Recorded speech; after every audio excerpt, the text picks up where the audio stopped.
Assalamualaikum warahmatullahi wabarakatuh.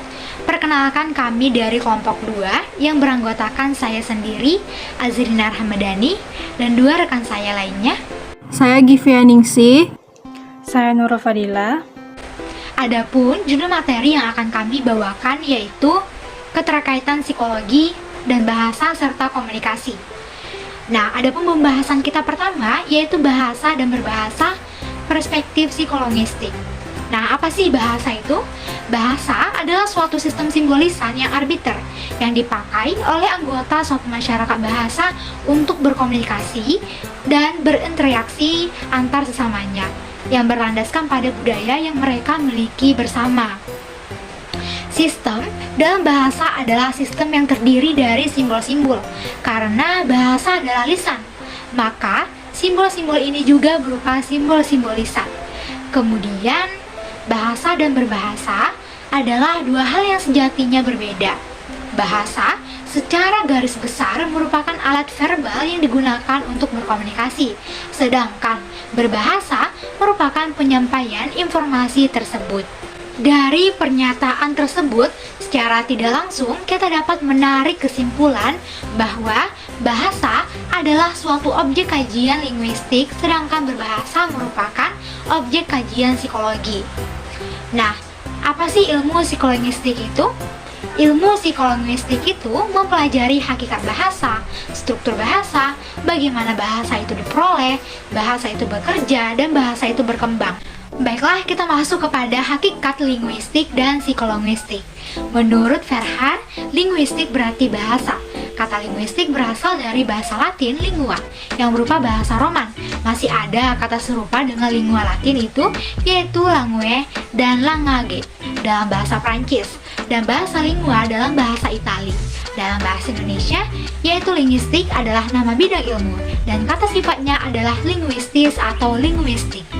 Menurut Nababah, sebelum masuk pada topik-topik yang bersifat psikolinguistik, kita akan meninjau selintas mengenai pemberian bahasa sebagaimana dilakukan dengan ilmu linguistik. Linguistik memandang dan mengkaji bahasa sebagai sistem isyarat. Secara etimologi, kata psikolinguistik terbentuk dari kata psikologi dan kata linguistik, yakni ada dua bidang ilmu yang berbeda, yang masing-masing berdiri sendiri dengan prosedur dan metode yang berlainan. Sedangkan menurut Tarigan, psikolinguistik terbentuk dari kata psikologi dan kata linguistik, yakni dua bidang ilmu yang berbeda yang masing-masing berdiri dengan prosedur dan metode yang berlainan. Namun, keduanya sama-sama bahasa sebagai objek formalnya. Linguistik mengkaji struktur bahasa, sedangkan psikologi mengkaji perilaku berbahasa atau proses berbahasa.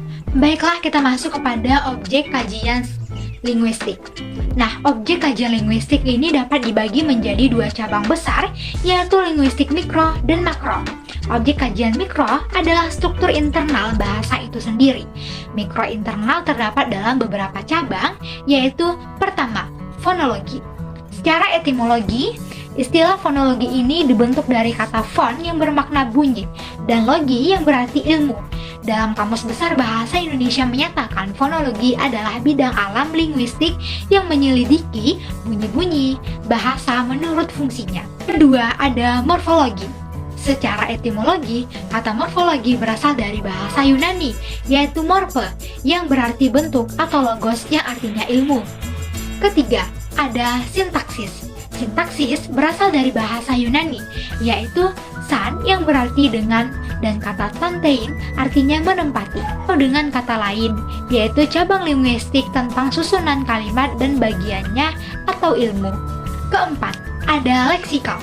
Leksikal adalah keseluruhan kata yang berkenan dengan suatu bahasa atau bidang tertentu. Yang ada di dalamnya leksikal adalah suatu ejaan kata yang merupakan susunan berbahasa yang kita pakai dalam kehidupan sehari-hari. Nah, kemudian ada makro atau eksternal, adalah bahasa dalam hubungan dengan faktor dari luar bahasa seperti, pertama, ada sosiologi. Sosiologi adalah ilmu yang mempelajari antar manusia dengan kelompok bagi suatu masyarakat bahasa. Bahasa ini bukan hanya merupakan suatu gejala dan identitas sosial saja, tetapi juga merupakan suatu ikatan batin dan nurani yang suka ditinggalkan. Kedua, ada antropologi.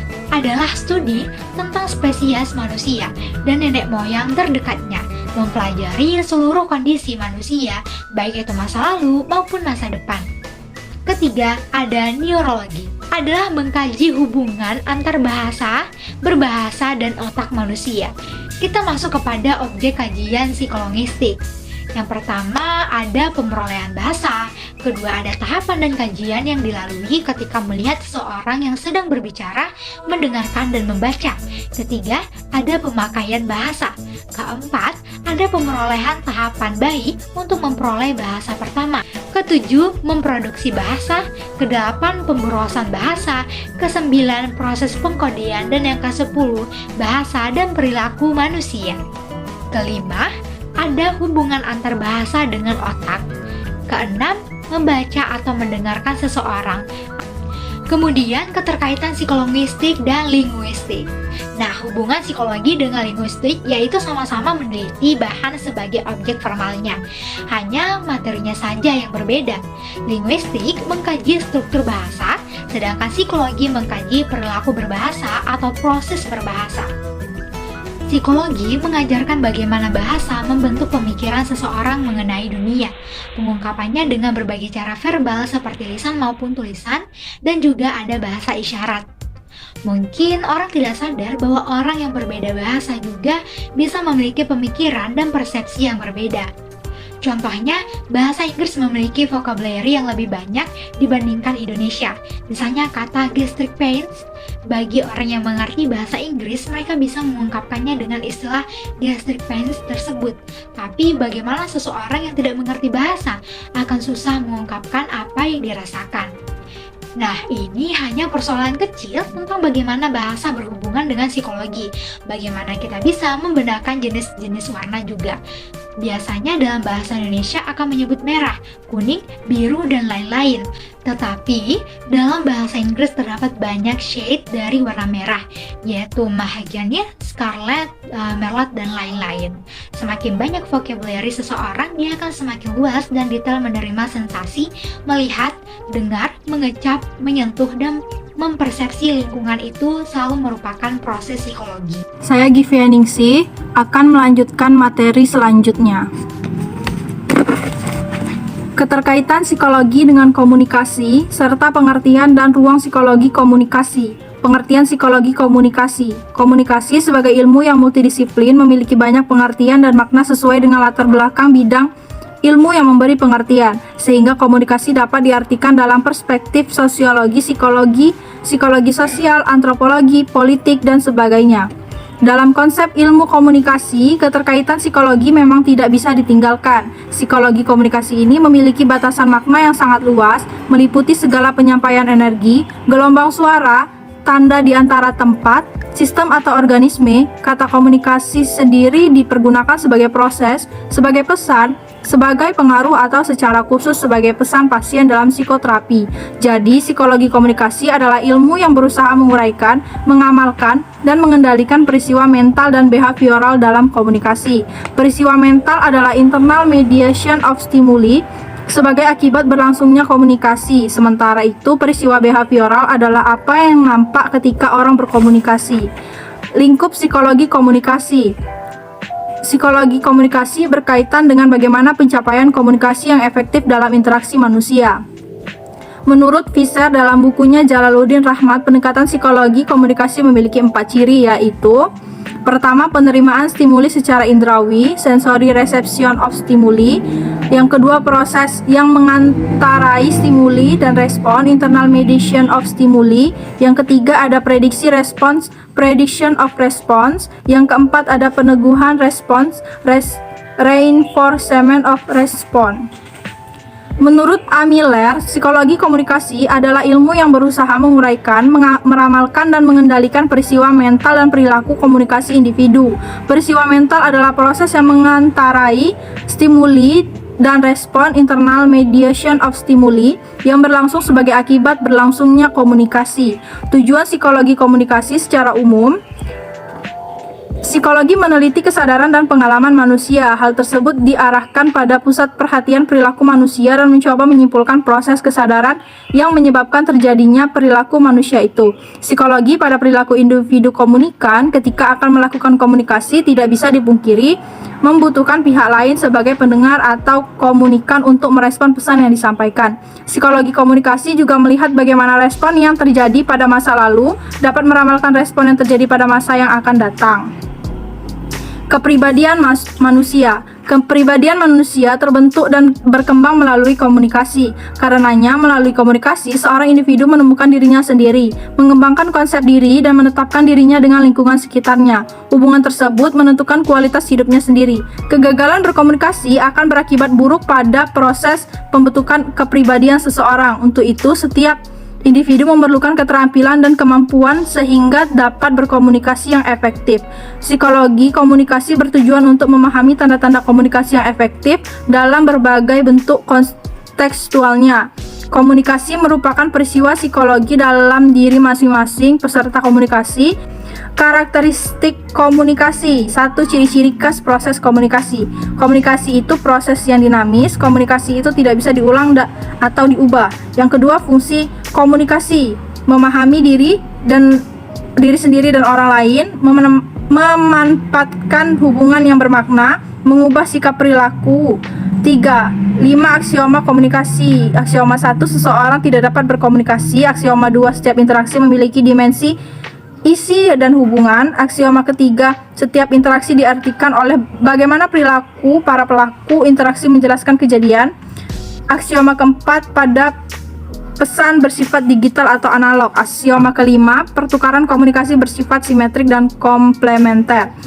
Keterkaitan psikologi dan komunikasi. Komunikasi tidak dapat dipisahkan dari psikologi. Jika kita memiliki sejarah perkembangan ilmu komunikasi, dapat kita temukan bahwa ilmu komunikasi berkembang salah satunya karena kontribusi yang diberikan oleh para peneliti psikologi. Psikologi mengkaji berbagai faktor yang mempengaruhi perilaku manusia ketika berkomunikasi satu sama lain. Selain itu, psikologi juga mengupas tuntas seluruh komponen-komponen komunikasi yang terlibat dalam proses komunikasi seperti komunikan atau komunikate, komunikator, pesan, media atau saluran komunikasi, efek komunikasi, serta hambatan-hambatan komunikasi.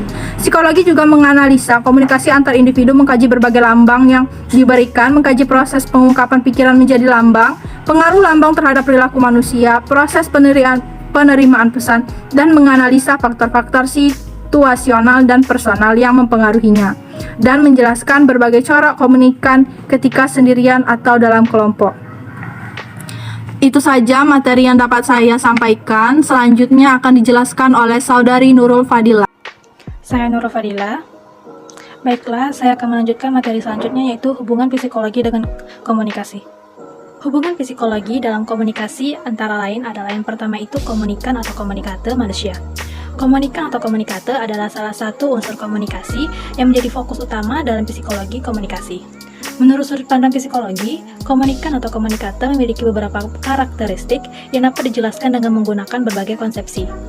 Dalam psikologi, terdapat 4 konsep tentang manusia, yaitu manusia berkeinginan atau psikoanalisis, manusia berpikir atau psikologi kognitif, manusia mesin, behaviorisme, dan manusia bermain, humanistis. Yang kedua, komunikator. Hubungan psikologi dalam komunikasi selanjutnya terkait dengan komunikator. Ketika manusia berkomunikasi, terdapat beberapa faktor yang mempengaruhi, yaitu apa yang dikatakan oleh komunikator dan karakter komunikator. Bagi komunikan atau komunikate, terkadang karakter komunikator lebih penting dibandingkan apa yang dikatakan oleh komunikator. Yang ketiga, produksi pesan. Setiap individu yang berkomunikasi memiliki tujuan untuk mencapai sejumlah kepuasan seperti kesenangan, kasih sayang, emosi, pelarian, relaksi, dan kontrol. Tujuan pesan komunikasi menentukan teknik komunikasi yang akan digunakan. Yang keempat, hubungan koneksi dan interaksi. Salah satu tanda komunikasi yang efektif adalah semakin baiknya hubungan sosial yang dijalani antara partisipan komunikasi. Hubungan sosial yang baik hanya dapat dicapai apabila kebutuhan sosial terpenuhi. Yang kelima, proses pengiriman pesan. Komunikasi dapat dikatakan berlangsung secara efektif apabila terjadi kesamaan makna dalam pesan yang diterima oleh komunikan atau komunikate. Proses ini diawali dengan proses pengiriman pesan yang dilakukan oleh komunikator. Komunikator menyandi pesan yang akan disampaikan kepada komunikan atau komunikate. Yang keenam, proses penerimaan pesan. Setelah pesan diterima oleh komunikator, pesan tersebut kemudian dikode oleh komunikan atau komunikate. Dalam artian, komunikan atau komunikate menafsirkan lambang yang mengandung pikiran, dan perasaan komunikator dalam konteks pengertiannya. 7. Proses pengolahan pesan. Dalam psikologi, proses pengolahan pesan terkait dengan neuroscience. Sedangkan dalam studi komunikasi, neuroscience sebagian besar digunakan untuk mempelajari proses pengolahan pesan persuasif dan kaitannya dengan perubahan perilaku. Yang kedelapan, media komunikasi. Media adalah salah satu bagian terbesar dan amat berpengaruh dalam kehidupan manusia. Menurut sudut pandang psikologi, terdapat kaitan erat antara media dan perilaku manusia. Hal ini terjadi manusia sebagai individu maupun masyarakat secara keseluruhan. Yang kesembilan, memori. Dalam komunikasi interpersonal, memori berperan penting dalam mempengaruhi persepsi dan berpikir manusia. Dalam perspektif psikologi, istilah memori melingkupi 3 aspek dalam proses pengolahan informasi. Yang pertama, perekaman, yang kedua, penyimpanan, dan yang ketiga, pemanggilan. 10. Sinyal, tanda, dan lambang. Seluruh sistem komunikasi, seperti misalnya sistem komunikasi interpersonal, sistem komunikasi kelompok, maupun sistem komunikasi massa, berjalan dengan prinsip yang sama, yaitu sumber yang mengirimkan sinyal-sinyal pesan ke tujuan. Komunikasi terjadi ketika sinyal-sinyal membawa informasi dari sumber atau pengiriman pesan ke tujuan atau penerima pesan. 11. Pesan nonverbal. Pesan nonverbal dalam sistem komunikasi nonverbal yang sangat penting dalam interaksi sosial. 12. Bahasa. Lambang yang paling banyak digunakan dalam komunikasi adalah bahasa, karena bahasa dapat mengungkapkan pikiran dan perasaan, fakta dan opini, dan lain-lain. Tanpa bahasa, hasil pemikiran yang baik tidak dapat dikomunikasikan kepada orang yang tepat. 13. Stimuli. Dalam psikologi, stimuli adalah objek atau kejadian yang menimbulkan respon atau tanggapan sensorik atau perilaku dalam suatu organisme. Psikologi menganalisis bagaimana sebuah stimulus dapat menimbulkan respon pada individu. 14. Tujuan komunikasi. Komunikasi adalah proses mempengaruhi orang lain. Proses komunikasi selalu mengakibatkan efek komunikasi, yakni terjadinya perubahan sikap dan perubahan perilaku pada diri komunikasi atau komunikator. Komunikasi yang ditujukan untuk mempengaruhi orang lain disebut dengan komunikasi persuasif yang berkaitan erat dengan psikologi. 15. Pengaruh budaya. Salah satu ranah umum dalam psikologi dan komunikasi adalah studi tentang pengaruh-pengaruh budaya terhadap pembentukan identitas dan interaksi sosial. 16. Teknologi komunikasi. Semakin cepat perkembangan teknologi komunikasi dan informasi telah melahirkan berbagai peralatan teknologi komunikasi dan informasi yang kita gunakan di era globalisasi seperti sekarang ini. 17. Kesamaan makna. Komunikasi hanya dapat terjadi manakala masing-masing partisipan komunikasi memiliki makna yang sama yang berujung pada memiliki pengalaman yang sama. Menurut sudut pandang psikologi, makna tidak terletak pada kata-kata, tetapi pada persepsi atau pikiran orang lain. Jadi, manusia bukan dibentuk oleh lingkungan, melainkan bagaimana cara ia menerjemahkan pesan-pesan lingkungan yang diterimanya. Contohnya seperti wajah seorang ibu yang menimbulkan kehangatan, dan itu diartikan si anak sebagai ungkapan kasih sayang. Kepribadian terbentuk sepanjang hidup, dan sangat penting untuk pertumbuhan pribadi kita. Hubungan kita dengan orang lain akan menentukan kualitas hidup kita. Baiklah, cukup sekian yang kami sampaikan sebagai kelompok 2 sebagai tugas pengganti UAS pengantar psikologi dengan dosen pengampu Bapak Dr. Reza Fahmi SSMA. Terima kasih. Wassalamualaikum warahmatullahi wabarakatuh.